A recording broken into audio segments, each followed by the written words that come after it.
Hey folks, I just wanted to make a brief video on how to make an Oxbow hammer, so here it is. I guess first I'll talk about my practice meteor. As you can see, it's just a really long meteor, about 9 to 10 feet long, with nodes placed at specific intervals. These nodes are used like frets on a guitar to inform different movements and forms when using the Oxbow Meteor. So, as far as materials that you want to be using, 1/4 inch multi-filament polypropylene or MFP, just nylon rope, is probably the best thing to use. I've tried a bunch of different tether materials and I like this the best. Try to get something with a solid core. There's no core that can slip out or anything like that, a nice solid piece. I like this plain white stuff, it's nice and sturdy, it doesn't stretch at all that I've noticed. Charlie also sells some colored stuff from Lantern Smith, it's really nice.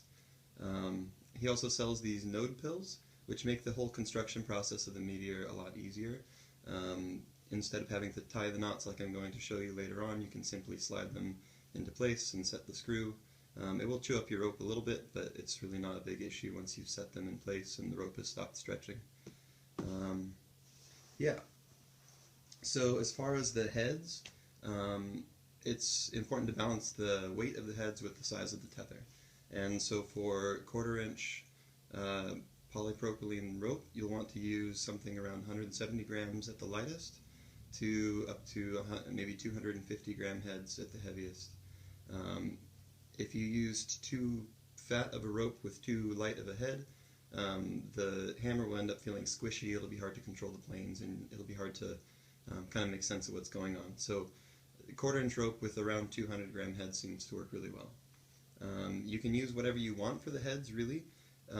Clearance is something you should consider, especially in shoulder mode. You want to be able to clear your ankles. So using something like the 100mm play juggling balls might not make as much sense. I really like to use these knots that I've been tying. It's just a crown sinnet that's been doubled back on itself. I think these are used for a lot of, made out of Kevlar for a lot of the poi heads. They're calling them ISIS knots or something. But yeah, I like these a lot. The swivel is nice to have. I'm not sure it's a necessity, but it's nice to have. You can also make them out of a monkey's fist tied around, this one's around a tennis ball, I think. You can find all sorts of tutorials on how to make monkey's fists. Same thing, I like integrating a swivel. Yeah, so on to the construction. So this is how you wear an Oxbow Meteor. Goes around your neck. The tether goes under your armpits, over your arms, and the poi nodes should fall right into your hands. So the poi nodes into your hands, pick the tether up at 90 degrees, and the end of the meteor should come just to your elbows. Just about, not quite to your elbows. Poi node should sit comfortably in your hand, and the shoulder nodes should sit just below the collarbone, or just at the collarbone, right there. Alright, so the first thing you want to do is get yourself a length of rope. Excuse me, it's 15 to 20 feet of rope should be plenty, so I'm starting with 3 good arm spans. Start by attaching one of your heads to the rope. I like to use a bunt line hitch. It's a very sturdy knot. It's been in use for a long time. It's not going to come loose, and it's pretty centered. So to tie the knot, pass the rope through your swivel or through your loop or however you're attaching your head. Pass it over the fixed end, go around, and so now you've got an X here and the fixed end underneath that X. You're going to pass this free end around under that X and over the fixed end. So it should come out looking kind of like that. You have a nice an 8 pattern. Lets you know you've tied it correctly, and when you pull it tight, it cinches all the way down onto the ring.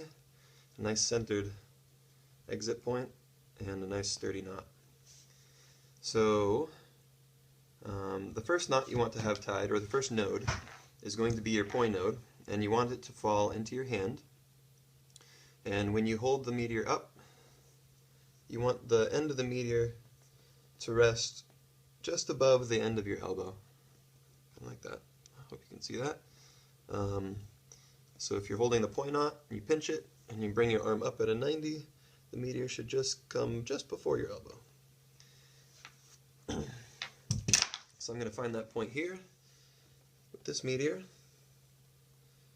pinch that point as the point that I want to start exiting my hand, right there. I'm going to tie an overhand knot, just a normal overhand knot.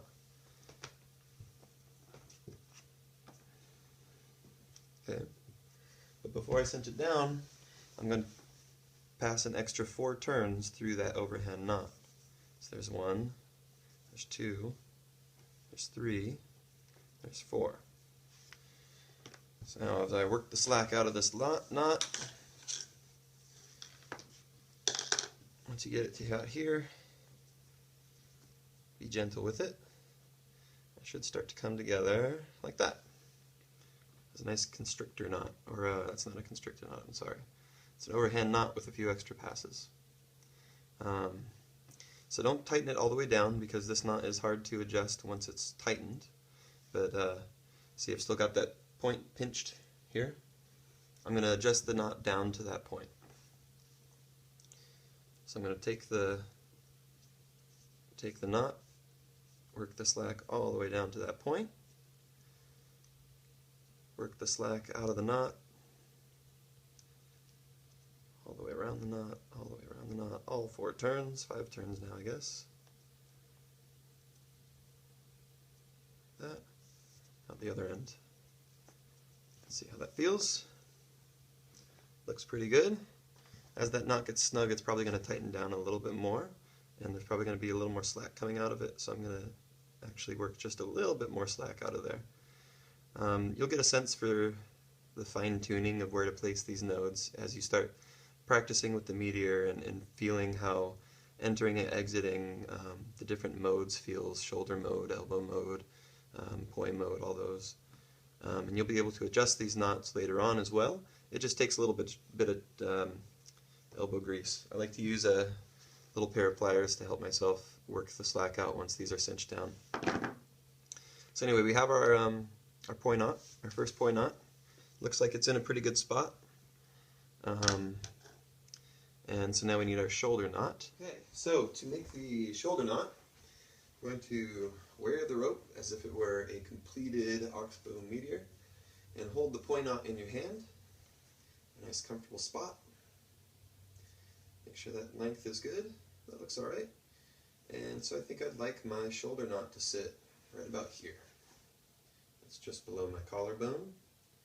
So I'm going to pinch that spot, keep my pinch on it, and we're going to do the same thing we did last time for the poi knot. We're going to tie an overhand knot. So we're going to tie 1, and we're going to pass it through and do more turns on it. So there's 1, there's 2, there's 3, and there's 4 turns through that overhand knot. So working to here, be a little bit gentle, and there we go. Got our overhand knot with extra passes. My pinch is still right here, so I'm going to work the slack down to that point, or work the knot down to that point rather.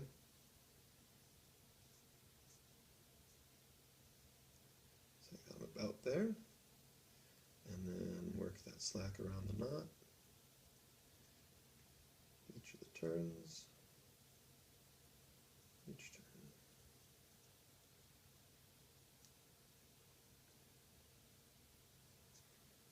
Pull the slack out the other side. Now again, don't cinch that knot down until we've checked it, so let's put it on. Grab this poi knot here. That looks good. Still feels good length. Put it down, give it a little bit of tension, and that looks like a pretty good spot for a shoulder knot. Pretty good. So I'm going to tighten that down.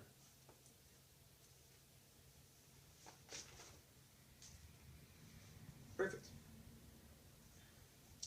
So at this point, what I like to do, instead of trying to measure and hit this same spot here, and then measure and hit this same spot here to match the nodes, I like to find the center point. So I put it on myself, let's see, so it has some nice tension on both sides, and find that middle point that's just right over your spine.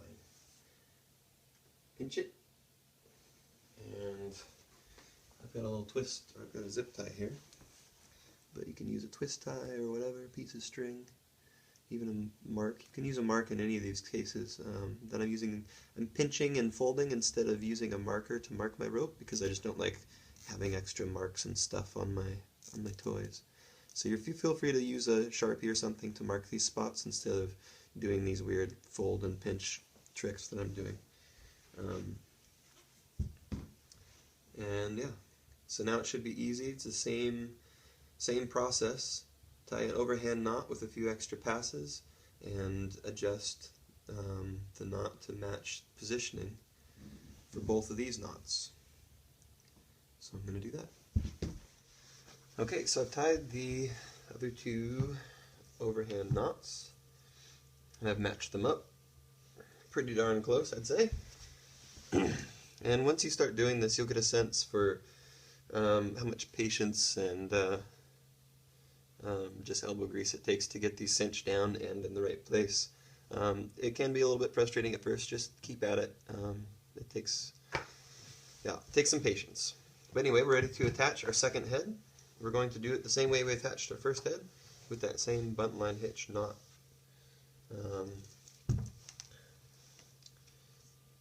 This one, so with the buntline hitch knot, it's hard to place in the exact right spot, and it's hard to add length to it, but it's relatively easy to take length away from it. So I'm going to make this knot a little bit too long, and I'm sorry, I got that backwards. It's easier to add length to this knot than take it away. So I'm going to tie this knot a little bit high, same buntline hitch that we used before. So we've got our fixed end here and our free end here. We're going to go around, under, back over, and now I've got an X over our fixed end. Hope you can see that well enough. Take our free end and go under that X, but over the fixed end, like that.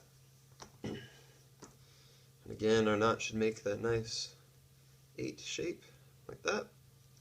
Beautiful. And I'm going to work the slack out of it so it hopefully doesn't drop too far when I pull it. And pull it. Pull it tight. Let's see what we got. I might have got lucky. I think I got lucky when I put that knot on. You might have to adjust that later on, and the easiest way to do that is by pulling some slack from the free end, working it around the knot. Hopefully you can see that. Pulling some slack from this free end. So you'd pull this piece here and work that slack around the knot, back under the ring and out. And that'll give you a little bit more length if you need to make it longer. But I think I did it right. Yep. So I'm going to put that on real quick to make sure it fits before I cut anything.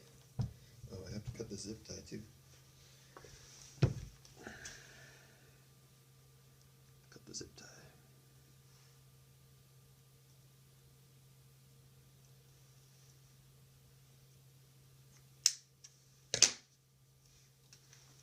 Put it on. Wrap around. That looks pretty good. Feels pretty good to me. So I'm going to cut it. I'm not worried about this end fraying because I'm going to be melting it in a second here. So I'm going to cut that and melt it.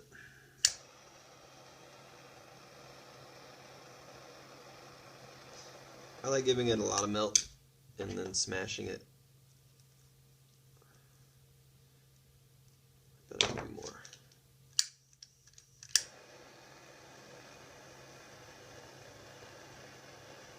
just so it's really not going to go anywhere. It's bonded to the rope next to it. Same thing with this side. Cut it a little shorter. You don't need that tape.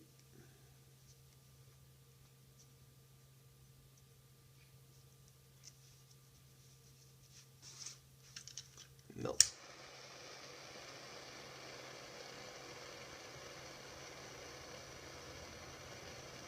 Really good and melty.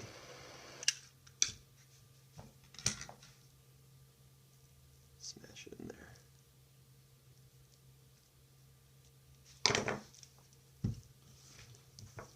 And there we go.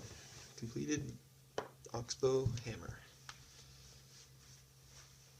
One more quick thing to mention, you get bonus points if you put super glue on your knots once they're done, because nobody wants their head come flying off while you're spinning. So I'm just going to put some glue in there. Happy spinning!